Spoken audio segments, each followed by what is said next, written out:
Hello guys! Hello Capricorn! Welcome dito sa aking channel, Kapalaran 888 Capricorn.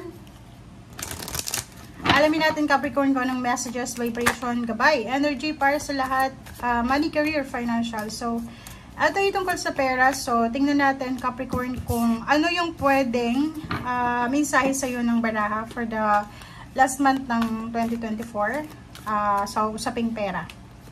Okay, so Capricorn, 4 cards. Number 8, number 18. 8819. 189. So, kung makikita mo dito, talent, confidence, accelerated motion, shadow. Nakikita ko sa'yo dito, Capricorn, comment down below. Yung mga Capricorn lang na gusto nilang subukan yung pagnenegosyo. Subukan yung talento nila. Like for example, marunong kang magluto. Matagal mo nang pinoprocrastinate, 'di ba? Iniisip na bakit kaya hindi ako magtayo ng maliit lang na karinderya. O yung parang magluluto ka lang sa bahay tapos i-distribute mo sa bawat bahay, 'di ba? Yung magtitinda ka. Ang daming parang sagabal, nagpa-procrastinate ka, confused ka, parang ganon. Hindi mo alam kung tama ba 'to. Minsan parang iniisip mo, okay, maganda 'tong negosyo, tapos panghihinaan ka na naman ng loob. Parang ganon yung sinasabi ng baraha Capricorn. Dito sinasabi sa'yo na for the month of December 2024, make sure na alisin mo na yung procrastination. Alisin mo na siya. Kailangan mong magdesisyon ng mabilis dito. Okay? So, gamitin mo yung talent mo, yung regalo sa'yo ng Panginoon na biyaya. Kasi, wag mo sasabihin wala kang talent ha. Kasi lahat tayo dito sa mundo may talent. Lahat tayo dito binigyan ng, nung isinilang tayo sa mundong ibabaw, lahat tayo binigyan ng Panginoon ng kakayahan na mamuhay dito sa mundo na pwedeng magamit natin yung talent natin. Okay? So, dito, sinasabi na be confident. Be confident na gamitin mo yung talento na yan para pagkakitaan. Show the world kung ano yung pwede mong magawa. Ipakita mo sa sarili mo na kaya mo.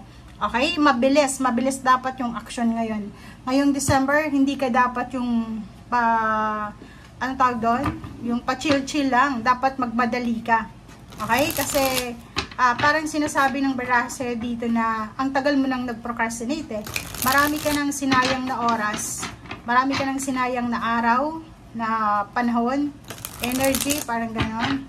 So, kailangan mo nang gawin siya as soon as possible.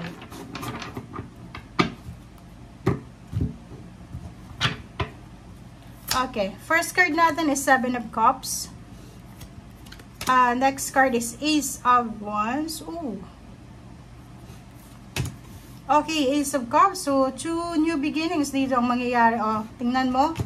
'Di ba? Capricorn, tingnan mo yung baraha mo. So, sinasabi dito na bibigyan ka ng pagkakataon ng universe ngayon para makapili kung ano ba talaga ang gusto mong mangyari sa buhay mo. 'Di ba? Mag-isip ka ng maayos, mag-isip ka ng yung parang tanungin mo yung sarili mo, like bilang isang individual, ano ba yung pwede kong pagkakitaan na alam ko? Kasi minsan alam mo yung talent natin sa pagluluto, sa pagpipinta, sa pagkukumpuni, sa kung ano yung gamit mo, yung kamay mo, yung utak mo, parang ganon. Gamitin mo yon para makapagsimula ka ng bagong buhay.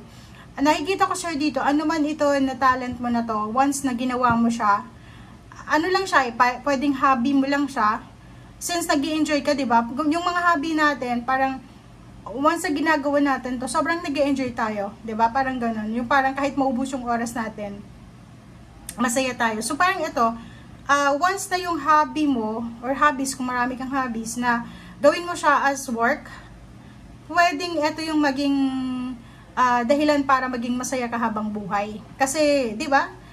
Ginagawa mo na yung hilig mo, at the same time kumikita ka pa. Okay? Knight of Wands, relationship, partnership, collaboration. Nakikita ko sa'yo dito na yung problema mo sa pera ay posibleng matapos na. Okay? Kasi meron ditong new beginnings, endings and new beginnings. Matatapos yung mga iniisip mong negativity sa pera. Yung King of Pentacles, yung mindset mo na kailangan mong makuha itong lump sum of money na to. Like yung iba magpaplano pang ibang bansa, di ba? Parang pumunta na ng ibang bansa, ilang taon na hindi pa rin niya nahawakan yung King of Pentacles. So, nakikita ko siya dito kung ano yung parang pangarap mo na hindi mo na makuha-kuha ilang taon na, siguro i-let go mo na muna sa ngayon, magsimula ka ng bago. Huwag kang matakot kasi minsan, di ba yung parang sanay na tayo sa comfort zone natin. Parang yung takot na takot tayo makapagsimula ng bagong simula. Okay? So, dito sinasabi sa'yo na yung 3 Empress. Sinasabi sa'yo dito ng Empress na kailangan mong i-welcome lahat ng new ideas, parang new inspiration, na parang pumapasok sa isip at puso mo. Okay? So, this December sinasabi, ano man ito na pwedeng pagkakitaan, kahit konti lang, na pera yung kikitain mo, talagang bigyan mo siya ng focus. For Pentacles, nakikita ko siya dito na posibleng nakafocus din yung iba sa inyo sa pag-iipon ng pera. Okay? Napakakuripot nyo. Chariot. Oh, wow. So, nakikita ko yung travel dito. May pwedeng lilipat ng bahay dahil sa trabaho or dahil sa negosyo.